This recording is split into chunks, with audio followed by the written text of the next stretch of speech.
Hey everyone, thanks so much for coming. Wow, there's a lot of you.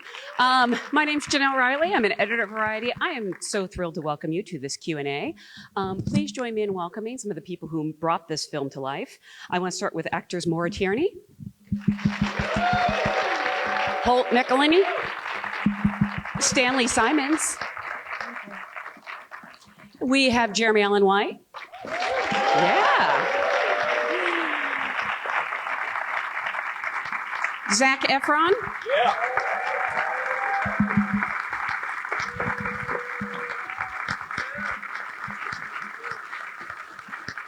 We have actually the man whose story is shown in this wonderful film. Please welcome Kevin Von Erich.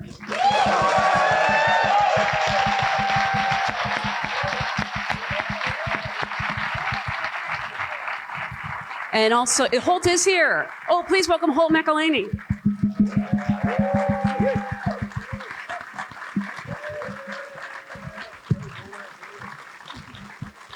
And writer, director, producer, Sean Durkin.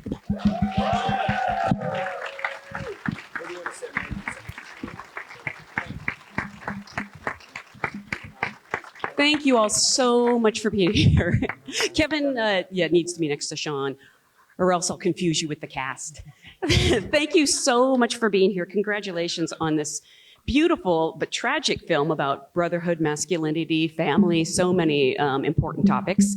This is an audience actually of your fellow SAG-AFTRA actors. So for the actors, I always like to start by asking, how did you get your SAG card? What was the job that brought that magic piece to you? And let's start with Maura. Your family. My first SAG job was I played a mean cheerleader in a TV movie called Student Exchange.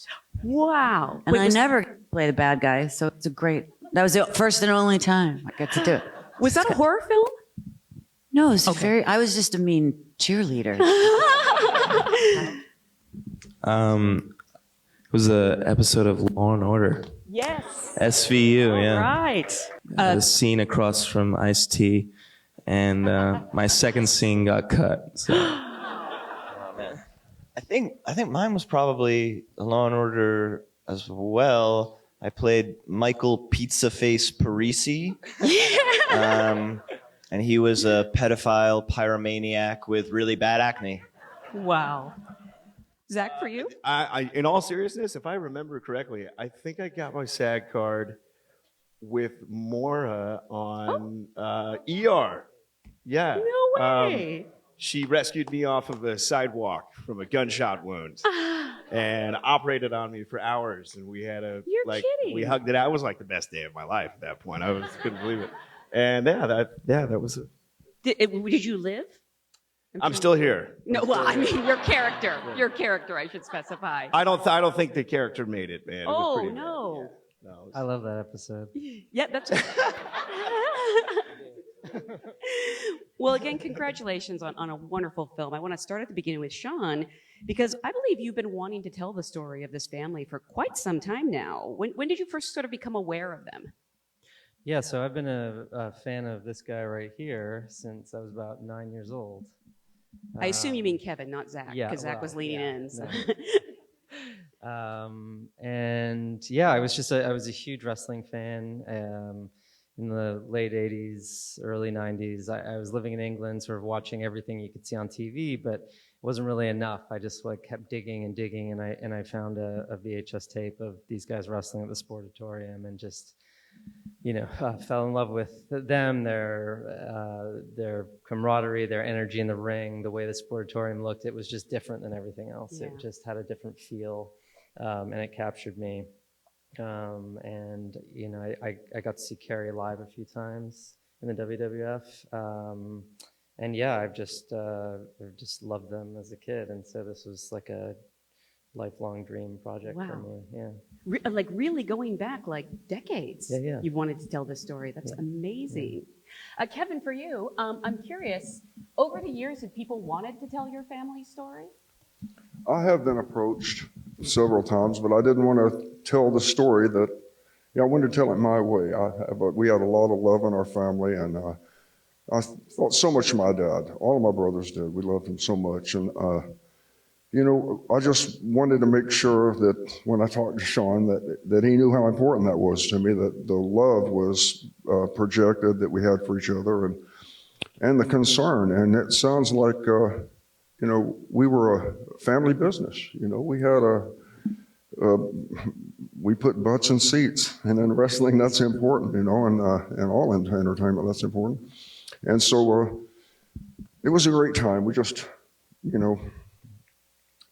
we just took it as it came. Yeah. I mean, and this film obviously isn't going to work without the perfect ensemble. You've assembled an amazing family on screen. Zack, what did you know about Kevin or this family when this project found its way to you?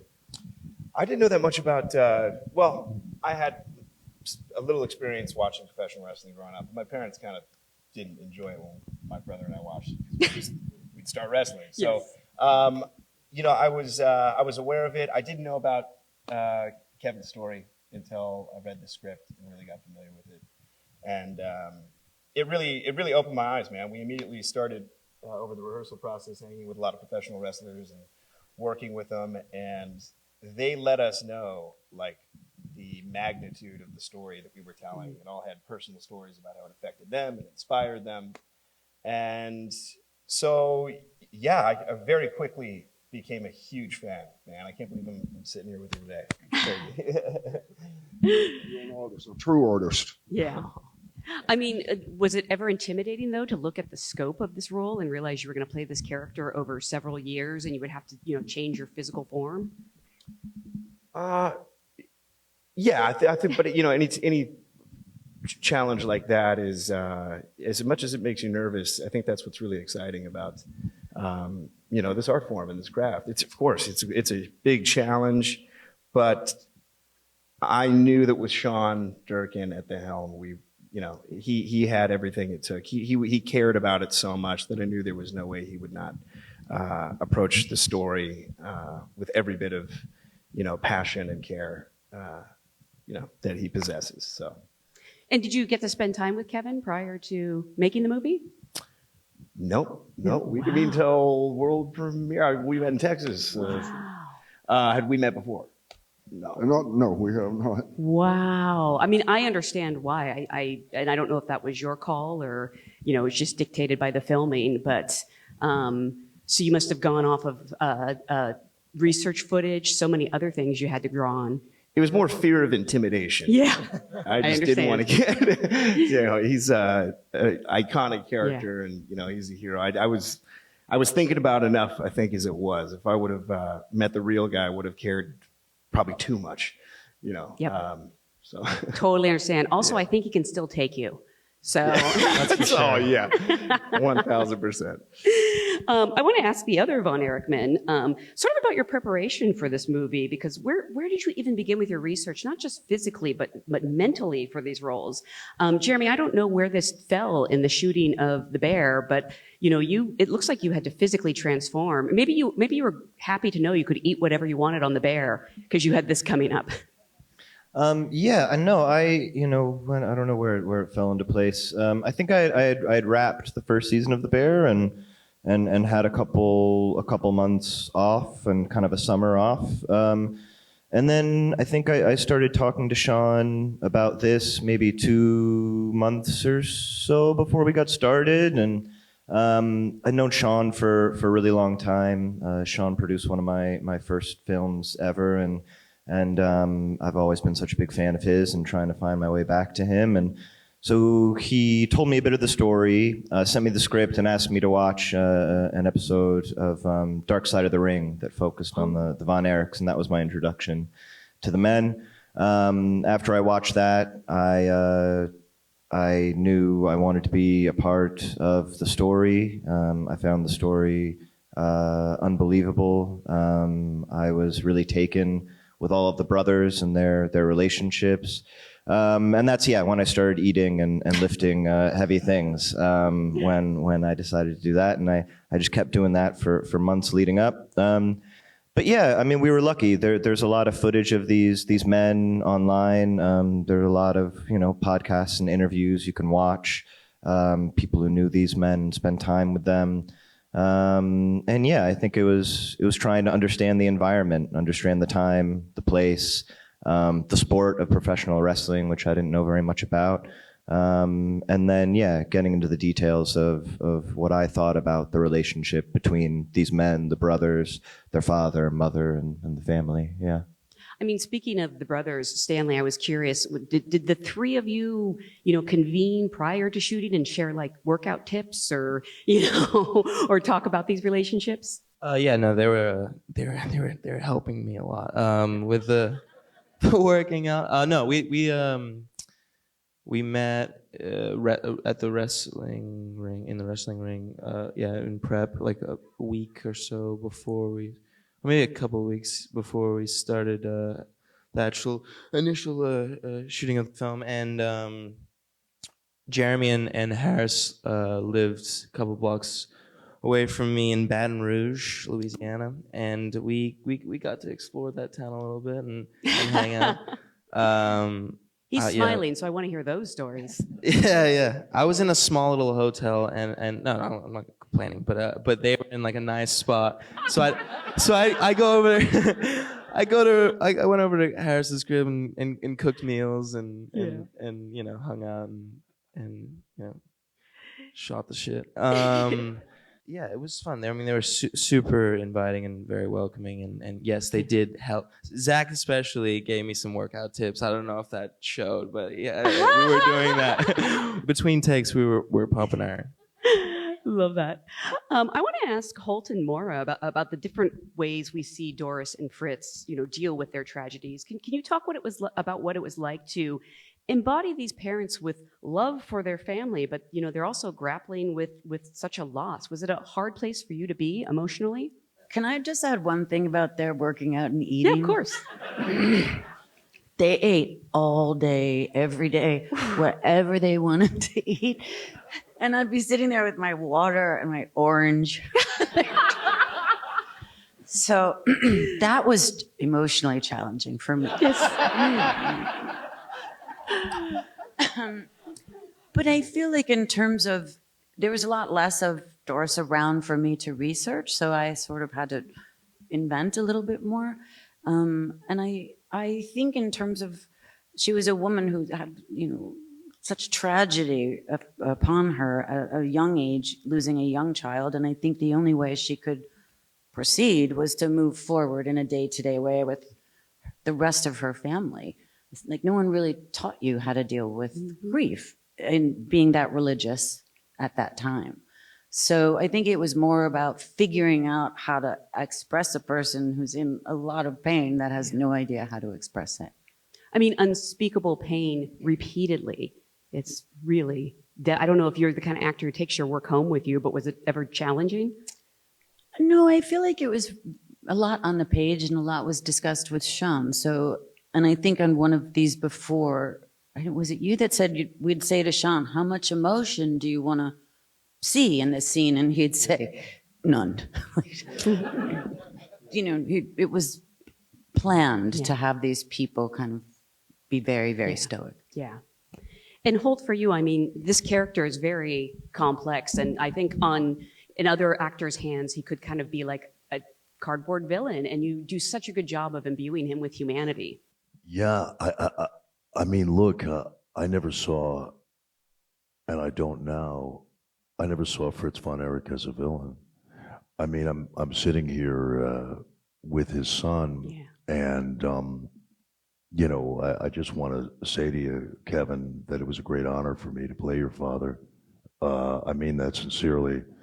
I know that, he has his critics and he has his admirers, but, I'm firmly in the latter category. And, in my own life, I had an absent father. And the fact that Fritz took so much pride in his son's success and, was such a family man and, and loved his wife. I feel like you would know better than me because I never got to meet your dad. He died long before we made this film, but I got the impression that he was a man who was in love with one woman Yeah. his whole life. What I saw in your dad was a guy who wanted his sons to be as successful as they could possibly be. And I think he took tremendous pride in the phenomenal success that you guys enjoyed. It may not have been long-lived, but there was that one moment in time when you guys were on the top of the world, and I just think that was a tremendous source of pride and satisfaction for your dad. Well, thank you, Paul. That's a really nice thing to say, and my dad was that kind of man. I have that kind of respect for him. It was never, didn't see him as really that overbearing. It was just hard work, and I appreciate that you put so much into that, and you really came through. It's just beautiful work. You too, Zack and Jeremy. It's just a beautiful movie, and it's entertainment. It's a movie, and so it's not going to be completely, on the beam. But I believe they got the ferocity, all of the traits that my dad had, and I hope people like it. I think you did a great job. Thank you so much. I want to ask Sean what it was like for Kevin to see the movie the first time, but also Kevin, what was it like for you to see, this movie and your family portrayed on screen? Well, at first I was pretty scared, Sure. But these guys' hearts are full of love, and I talked to Sean, and he had this just determination to put this movie out, and it was a labor of love, and so I have to trust him, and I did trust him, and I think they put a good piece of work together. I think it'll be good for my sons and good for I have two sons, Ross and Marshall, who are wrestling right now. And they'll be in Dallas in 3 days for a big show with AEW. And so things are going great. And I have to say, you guys that know the story, I did have about 10 years of losing a brother over 2 years, and it was tough. And I did what I could to survive, and I moved out to Kauai, and I've lived there for 18 years on my mountain, and we don't come home. I don't come out off the mountain except to go to the doctor once a month, and Pam might take my wife. And so let me tell you, a lot changed in 18 years. Yeah. But it's good to be back, and we're going back and forth still, but life is good. Life is hard, though. And sometimes you have to step up. And when you feel like you can't make it, you've lost too much, well, maybe this movie can inspire some people that are feeling down and like they can't make it. You got to make it. You can. When children are involved, your babies, your wife, yes, you can do it. Fight hard. It's worth it.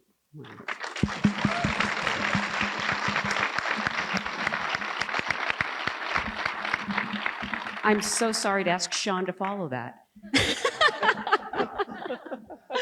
But that's got to be the review that matters, right? Yeah, of course. I mean, you can never capture an entire life or entire family's life in a movie, and that's never the goal. And the goal is to try and capture something truthful and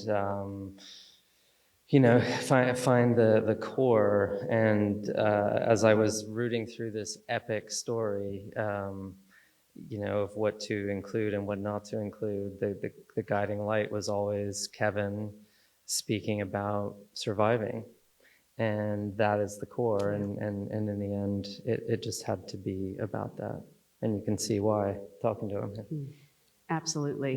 Yeah. Zack, did Kevin say anything to you after he saw the film, or tell you what a great job you did? I'm asking you to be immodest, but because I asked, it's okay. You know what? We did get to meet after, you had seen the movie, and we had a really nice heart-to-heart. It was, you could see the kind of guy he is, and it was a very heartfelt, meaningful conversation, especially from my perspective. And I don't want to go into the details too much of it, but I don't know, man. I left with a full heart and so much love and just inspired, man. It's so cool to play a character like you. It's so fun to be able to be a small part of your story, man. And you know, I think it's inspiring and motivating to a lot of people, man. You remind me just to never quit and keep going. And you know, that's everything, man. That's everything for young men out there these days. So thank you so much, Kevin. I appreciate it, bro. Thanks. I want to remind everyone, first I want to ask if you can stay seated because they actually have to be somewhere, but remind everyone that this movie will be in theaters December 22nd. It's such a special film. Please spread the word. Thank you so much for being a great audience. Thank you for being here. Thank you. Thank you, everybody. Appreciate it. Awesome. Awesome.